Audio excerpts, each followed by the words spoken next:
Hey, how's it going? This is Phoenix Century. I got some messages asking how I made the DIY sponge filter for my small jar aquarium. So I prefer sponge filters in my jar setups because they can be very gentle flowing. They're very easy to maintain. They're very cheap. And of course, if you find the right materials, you can make them just about any size that you want. Let me put this back together real quick just to kind of show you. I had built this one. I have since built a smaller one. It's a bit more narrow, looks a little bit better. And I will post how I did that one as soon as I know for sure it's working. So, or that, that it's gathering enough bacteria and it's doing its job to how I want it to. So this is what people have been seeing. Somebody had asked how I made this. So I went to Walmart and they have these bottles here. I've got my phone on the desk, which is why everything's kind of off to the side and low to the table. But yeah, they have these finger grip sprayer. This was a 2-ounce bottle. This is the smallest, narrowest. I was looking for a narrow bottle kind of out of the way that they had.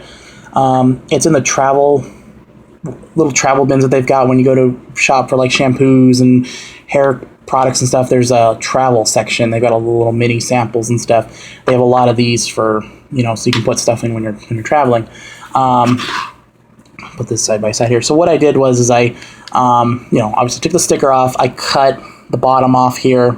I took this lid apart. This whole mechanism on the inside here will pop right out. You may have to give it some force, but you can actually, there goes my foam backboard there. You can actually push this whole thing out, and it'll give you something similar to this opening here. Now the opening is a lot more wide on this one than it is on this one. So really, in reality, you're only getting something wide enough for that tube to fit through. What I did was once I got the inner sprayer mechanism out, I took a pair of scissors. I took one blade of the scissors and I started boring out the center of the cap here in order to maximize air and water flow out. So the idea is that your airline tube is going to go in through the top here, and it's going to go you'll have an air stone, attached to it in here. It'll sit right here on top of the sponges, and it'll do its thing. And obviously, as the water's rushing up, it's pulling water in through the sponges and out through the top. So this hole here, all I did was I heated a nail and I pushed it through. It actually came in just perfect. It was just wide enough that it was in there tight, so I wasn't getting any air leaking out, which is good. And then, of course, these right here, I got these at, I can't remember if it was Petco or PetSmart. They were pretty cheap. I got like 3 or 4 of them.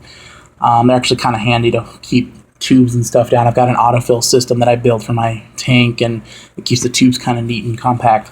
But what I didn't know is that this thing fits perfectly on that lid. It fits perfect, holds it really well, so you can mount it to the side of your jar and run it, and it should be okay. The sponges, just normal. I think I went on eBay and bought a big block of aquarium filter sponge. And I kind of cut it up and use it for my different applications. With this, I cut like a cylinder of sponge that would fit in there, and then I cut the cylinder in half. The reason why I do that is I prefer a 2-sponge setup when it comes to my sponge filters. They sell the single sponge and they sell the double sponge. I prefer the double one because when you're cleaning and doing aquarium maintenance, you can alternate the cleaning of the sponges. So like 1 week you do this one, a couple weeks later do the next one. Because if you suddenly clean them both, even if you do it in aquarium water, there's a good chance that you can significantly cut back the beneficial bacteria in the sponges, which could, if you're not careful, restart your cycle again. So because I'm working in such a small setup, the jar that this was in was a 62-ounce jar, very small spice jar. I didn't want to risk that. So I've got the 2 stacked up. They're in there. what I'll do is I'll take one out, really wash it in the the water that I take out, and really rinse it, make sure all the particulates out, and then I will put it in first, and then the one that needs to be cleaned next will be underneath.